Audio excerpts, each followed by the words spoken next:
வணக்கம் நண்பர்களே. இந்துக்கள் விழித்திரு நண்பர்கள் வணக்கம்.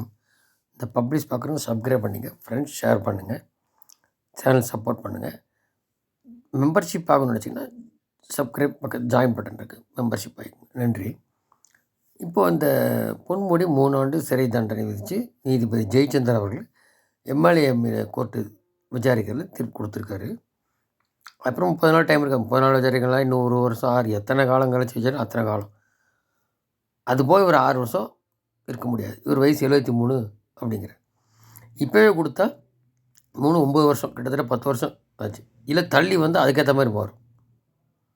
கூடி அந்த விழுப்புரத்தில் இவர் சாம்ராஜ்யம் முடிஞ்சுது. எப்படி வெங்காயத்தை உரிக்கிற மாதிரி உரிக்கணும் இந்த குறுநில மன்னர்னு சொன்னார் அண்ணாமலை. அதை லேயர் ஒன்று ஒன்றா உரிச்சிட்டு வராங்க. அது ஏடிமிங்க வந்தவங்க சரி, திமுக இந்த முதல் இதாகுது. முதல் தப்பிச்சிட்டார் கருணாநிதி. அதுலேருந்து இது முடி வந்துருச்சு.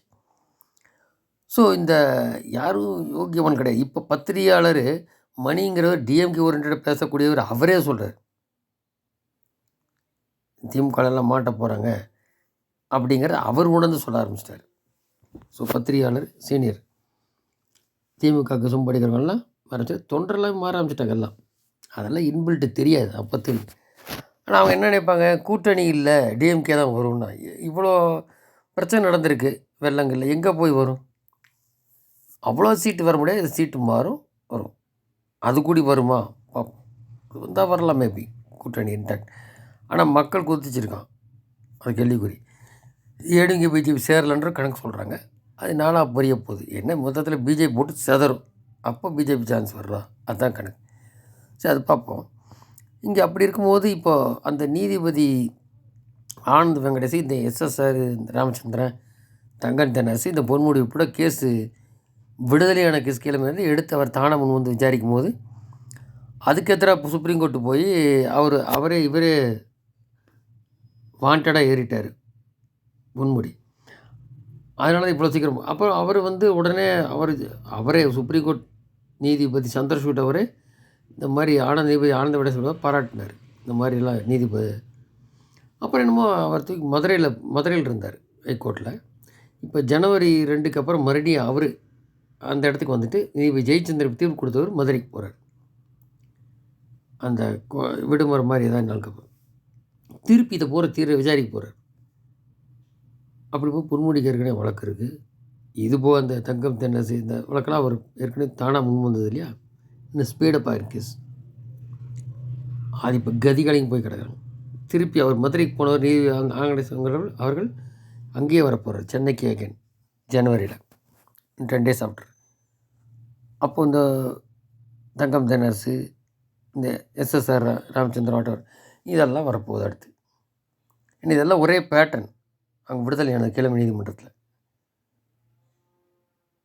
அதனால் இப்போவே கதிகளையும் கிடக்காங்க. அப்புறம் என்னமோ பொன்முடி சந்தேஜுக்கு என்னை மாட்டி விட்றாங்க. மாட்ட வேண்டிய ஸ்டாலினுக்கு இருக்கிறதே இருக்குது, மற்ற கேஸ்லேருந்து நிறைய இருக்கும் மேபி. இது என்னை மாட்டி விட்றாங்க தான். அது என்ன மாற்றங்களோ அது ஒரு பக்கம் வரும். இப்போ அந்த நிர்மலா சீதாராமன் பேசும்போது அப்பன் வீட்டு சொத்தா ஆத்தா வீட்டு சொத்தான்ற வார்த்தையை அளந்து பேசணும்னு சொன்னதுக்கு பெரியார் அண்ணா கற்றுக் கொடுத்தாங்கன்னு ஒரு எதையோ ஒன்று துடுத்தரமாக சொல்லிட்டாப்படி உதயநிதி. அப்புறம் இதையும் குறிப்பிட்டாங்க. இவர் தென் மாவட்டங்களை பார்க்காம எங்கே பார்த்தார் தெரியுமா? டெல்லி வந்து கூட்டணி பேசினார் தெரியுமா அப்படின்னு சொல்லி பத்திரிகையாளர்கிட்ட டெல்லியில் நிர்மலா சீதாராமன் பேசினார். யார் போனது? ஸ்டாலின். ஒப்புக்கு சப்பா போய் மோடியை பார்த்தார். அது ஒன்றும் கதையாகலை. அவரை பார்த்தா மட்டும் என்ன எல்லாம் தலைக்கு மேலே போயிட்டு வாங்கிட்டார் ஸ்டாலின் டிஆர் போடலாம். இதெல்லாம் இந்திய கூட்டில் அசிங்கப்பட்டது அது மகா கேவலம். இப்படி தான் கர்நாடகா போனாங்க, தண்ணியை பற்றி கேட்கல, அப்படி வந்துட்டார். இப்போ மழை பெய்யுது, தண்ணி காவேரி தண்ணி கேட்காம வந்தார். அது ஒரு விஷயம் ஆச்சு. இப்போ ஹிந்தி கத்திட்டு வாங்க, எல்லாம் மொழிபெயர்க்க முடியாது, அது ஒரு பதிலடி கொடுத்துட்டாங்க. இவங்க இன்னும் ஹிந்தி பற்றி சொல்ல முடியாது. ஏன்னா காசி தமிழ் சங்கம் போன தடவை வருஷம் நடந்து இந்த வருஷம் நடந்துட்டுருக்கு. ஒரு முறை தமிழை பற்றி சொல்லிட்டு இருக்காரு மோடி. ரைட். இந்த மாதிரி பேசுகிற உதயநிதிக்கு காட்டமான சில கேள்விகள் கேட்டிருக்கா அப்படி அண்ணாமலை. திருப்பி பேசுங்க. அதாவது நீங்கள் மக்கள் பணத்தை உங்கள் தாத்தா கருணாநிதி சம்பாதிக்காத மேலே உதயநிதியும் மருமகன் சபரீசனும் 30,000 கோடி சம்பாதிச்சு நாங்கள் சொல்ல. உங்கள் பிடிஆர் தியாகராஜன் முன்னாள் நிதியமைச்சர் சொன்னார். அது யார் வீட்டு பணம்? அப்பா வீட்டு பணமா? அப்படி கிடையாது. அது மட்டும் இல்லை, நோபல் ஸ்டீல்ஸ் கிளை நிறுவனத்தில் 1000 கோடி முதலீடு வரும்னு சொன்னீங்க. அது வந்து அறக்கட்டளை, உதயநிதி சார்பில் இருக்க அறக்கட்டளையும் அதுவும் ஒரே அட்ரஸில் இருந்தது. அந்த பணம் யார் வீட்டு பணம்? எங்கே கொள்ளையடிச்சு எப்படி போய் எப்படி வருது? அப்படின்னு கேட்டிருக்காரு. ஸோ முறையீடாக இங்கேருந்து கொள்ளையடித்த பணத்தை அங்கே ஃபாரின் போயிட்டு இங்கே வந்து இன்வெஸ்ட் பண்ண போகிறீங்களா? 1000 கோடி நோபல் ஸ்டீல்ஸ் மூலியமா அப்படிங்கிறத கேட்டிருக்காரு அண்ணாமலை. அதே மாதிரி 98% பணி முடிஞ்சுது, இன்னும் சொட்டு தண்ணி வராதுன்னு கூடி முதல்ல ஸ்டாலின் கூட எல்லாம் சொன்னீங்களே. இப்போ உங்கள் அமைச்சர், அதை நாங்கள் சொல்ல, உங்கள் அமைச்சர் நேரு அவர் சொல்ல 42% தான் பணி முடிஞ்சிருக்குன்னு. அப்போ அந்த 98% என்ன ஆச்சு? என்ன செலவு கணக்கு? 4000 கோடி சம்மந்தமானது எங்கே? அப்படி அண்ணாமலை கேட்குறாரு. எங்கே ஏப்ப விட்டா எங்கே கொள்ளையடிச்சாலும் ஒன்றும் தெரியல. ஆனால் கிணத்துல போட்ட கல் மாதிரி. இப்போ அந்த லட்சத்தில் இது ஆனதுக்கு பார்த்தா தென் மாவட்டம் ஆகி போச்சு. அவ்வளோ கோடி கொடு, இவ்வளோ கோடி கொடு, வைப்பு நிதி கொடு அப்படின்னு கேட்குறாங்க. இந்த ஒரு பக்கம் ஒரு அமைச்சர் இலக்கால மந்திரியாக இருக்கார். அதை பற்றி கோர்ட்டே கேட்டாச்சு. அவர் ஸ்டாலின் அவர் முதல்வர் சம்மந்தப்பட்டது தான், தலையிட முடியாதுன்னு சொன்னால் அதுக்கப்புறமும் அவங்க அப்படியே தான் வச்சிட்ருக்காங்க. அது எதனாலன்னு தெரில. இப்போ இவருக்கு எம்எல்ஏ போயாச்சு. இந்த கதை வேறு மாதிரி. அது முடிஞ்சு போச்சு 10 வருஷத்துக்கு வச்சுங்களேன். இந்த மாதிரி இருக்கும்போது இது வந்து சொல்கிறார் அண்ணாமலை. அதாவது புலர் சிறையில் இவங்களுக்கெல்லாம் சேர்த்து ஒரு கட்டடம் கட்டி தனியாக வைங்க, வரிசையாக போயிட்டுருக்கு. இதுக்கெல்லாம் என்ன, யார் பணத்தை, அப்பா வீட்டு பணத்தை எடுத்து கொள்ளையடிச்சிட்டு போய் சிறைக்கு போகிறீங்க? கைப்புண்ணு கண்ணாடி வேணுமா? அதில் வேறு இவர் நீரோ மன்னன் போகிறத போல் ரோம் பற்றி எறிஞ்சவன் எல்லாம் இப்படி ஆகிட்டுருக்கு. இவர் இந்தி கூட்டணி பேச போகிறாரு. இதெல்லாம் எந்த கணக்கு அப்படின்னு சொல்லி சாடி விட்ருக்காரு அண்ணாமலை. இதில் ஒரு விஷயம் என்னென்னா, இப்போ இவ்வளோ நடந்திருக்குல்ல இத்தனையும், இது சம்மப் பண்ணால் இந்த திமுக வந்து எதிர்க்கட்சியாக இருக்கும்போது அந்த பெரிய சாராயத்தில் ஒழிச்சிட்ற மாதிரி அப்படி பண்ணாங்க. பொதுமக்களை அந்த மாதிரி ஒரு டூல் கிட்ட தூண்டி விட்டு எல்லாம் பண்ணுறது. இப்போ சாராயத்தை ஆறாக ஓட விட்றாங்க.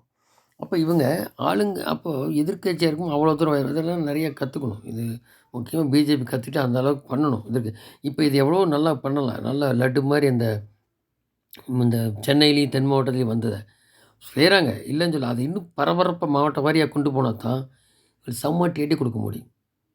திமுக பாணியில் திமுகக்கு அடி உதவிடணும். ஒரு பக்கம் உள்ளே போகிறாங்க, அதெல்லாம் சொல்ல. ஆனால் அதே அளவுக்கு எடுத்து பண்ணணும். அவன் போகிற குப்பம் சுப்பெல்லாம் வெளியில் வந்துடுவான். டூல்கிட் எங்கேருந்து வருவான்னு தெரியாது. ஒரு 6 மாதம் பக்கம் கடையெல்லாம் பாட்டில் உடச்சி அந்த மாதிரிலாம், அந்த மாதிரி அது வேறு விஷயம். இப்போ அந்த அளவுக்கு இதை கையில் எடுக்கணும், மக்கள் ரீச் பண்ணணும், மக்களுக்கு உதவும் செய்யணும். எடுத்து இந்த பொய் பிரச்சாரத்தை முறியடிக்கணும். சும்மா நீ இனிமேல் பொய் பேசி பிரயோஜனம் இல்லை அப்படி வாயில் சொல்கிறத விட நம்ம செயலில் காமிக்கணும். பாஜக மாதிரி கட்சி அவங்க எப்படி பண்ணுவாங்க, பொய்யை கூடி உண்மை மாதிரி பண்ணுவாங்க இல்லையா? இங்கே உண்மையாகவே சொல்லி போட்டு போகலாமே விகாரஸாக. அந்த மாதிரி பண்ணணும் அதை. ஸோ அதை இன்னும் எடப்பாடி கையில் எடுக்க மாட்டார். நம்ம பிஜேபி தான் அதை கையில் எடுத்து இன்னும் ரீச் பண்ணுற அளவுக்கு கொண்டு போகணுன்ற மாதிரி சொல்கிறாங்க. இன்னும் வரும் நாட்களில் அதை பார்க்கலாம் என்ன பண்ணுறாங்க.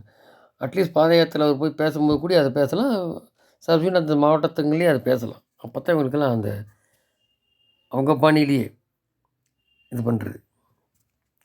இப்போ இது மாதிரி ஆளுங்கட்சியாக இருந்தாங்களுக்கு இப்போ இந்த திருமாவளவன், வைகோ, இந்த கீழே காங்கிரஸு, இந்த மாதிரி இடத்துல தூண்டி விடுறது. இப்போ பாருங்கள், இந்த நாகூரில் சந்திரக்கூட திருவிழாக்கு கவர்னர் போயிருக்கார் ஆர்.என். ரவி. உடனே அங்கே கருப்புனா எதையோ கருப்பு கொடியே தூக்குறாங்க. உடனே 50 பேர்த்த கைது பண்ணுறாங்க போலீஸ். இது என்ன, மைனாரிட்டிக்கு நாங்கள் தாங்கன்ற மாதிரி இவங்க ஆளுங்கட்சி இருக்கிறதுனால அந்த ஆட்களை வச்சு தூண்டி விடுறது. அந்த டாக்டிக்ஸ் இருக்குது பார்த்தீங்களா, அது மாதிரி. இப்போ அதே மாதிரி தான் இவர் சொன்னார். இப்போ பொன்முடி மீசியல் மண் ஓட்டில் சுப்ரீம் கோர்ட் போனால் வந்துடுவோன்ற மாதிரி சொன்னோன்னே தான் இவர் அது அவமதிப்பு கேஸ் போட்டாலும் போடுவாங்கன்னு இப்போ திமுக பயம். ஏன்னா அந்த என்ஆர் இளங்கோன்றதை சொல்கிறார். அவர் ஏடிஎம்கே ஆள், நீதிபதி பதில் கொடுத்தவர், நாங்கள் சுப்ரீம் கோர்ட்டில் பார்த்துக்கிறோம் அந்த மாதிரி சொல்கிறாங்கன்னா, அப்போ நீதியே அவங்க மதிக்கலையா? அப்போ எதுக்கு பார் கவுன்சில் இருக்கீங்க அப்படின்னு கேட்குறாரு அண்ணாமலை. அப்போ நீதிபதி அந்த அவமதிப்பு, கோர்ட் அவமதிப்பு வழக்கு மாதிரி ஃபைல் பண்ணுறது அந்த மாதிரி வந்துடும். அப்போ சொல்லும் போது சொல்கிறாங்க இல்லையா, தான் இதனால் எந்த பிரயோஜனன்றதை விட்டு விடுறேன். பொறுத்து பார்ப்போம். நன்றி. ஜெய்.